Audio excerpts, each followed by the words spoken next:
నాయకులు ఆందోళన చెందుతున్న ఏపీ రాజకీయాల్లో గత కొన్ని సంవత్సరాలుగా రాజధాని అమరావతి అంశం కీలకంగా మారిందని చెప్పవచ్చు. అయితే కూటమి ప్రభుత్వం కొద్ది రోజుల క్రితం ఏపీ రాజధాని అమరావతిగా డిక్లేర్ చేస్తూ పార్లమెంటు వేదికగా ప్రతిపాదించారు. దీనిపై ఏపీలో రచ్చ కొనసాగుతుందని చెప్పవచ్చు. రాజధాని విషయంలో జగన్ మావిగన్ పేరుతో కొత్త ప్రతిపాదనను తీసుకొచ్చారు. అప్పటి నుండి మావిగన్ పేరు జనాల్లో మారుమోగుతుండటంతో హాట్ టాపిక్ గా మారింది. మావిగన్ పై ప్రజలు సానుకూలంగా స్పందిస్తున్న ఓర్వలేని అధికార పక్షం అయోమయ పరిస్థితుల్లో పడి నేతల్లో ఫ్రస్ట్రేషన్ పెరిగిపోతోందని సీనియర్ నాయకులు అభిప్రాయపడుతున్నారు. మరోవైపు అమరావతి ఎందుకు కావాలో మావిగన్ ఎందుకు వద్దో చెప్పుకోలేని దుస్థితి కూటమి ప్రభుత్వానికి ఏర్పడిందని చర్చనీయాంశంగా మారింది. మచిలీపట్నం, విజయవాడ, గుంటూరు మధ్య ఉన్న నేషనల్ హైవేకి అటు ఇటు ఉన్న ప్రాంతాలను రాజధానిగా మావిగన్ అనే పేరుతో గుర్తించి ఆ ప్రాంతాలను అభివృద్ధి చేయాలనే జగన్ సూచించారు. దీనివల్ల రాజధాని నిర్మాణానికి అయ్యే ఖర్చు చాలా తక్కువ అవుతుందని జగన్ చెప్పుకొచ్చారు.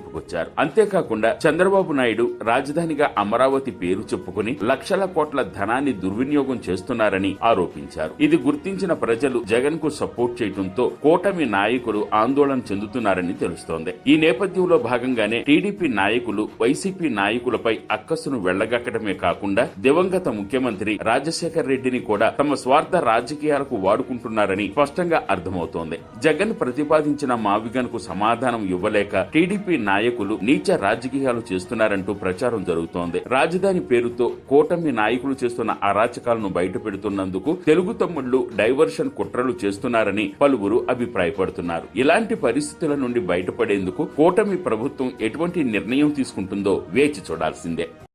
ఏపీ రాజకీయాల్లో గత కొన్ని సంవత్సరాలుగా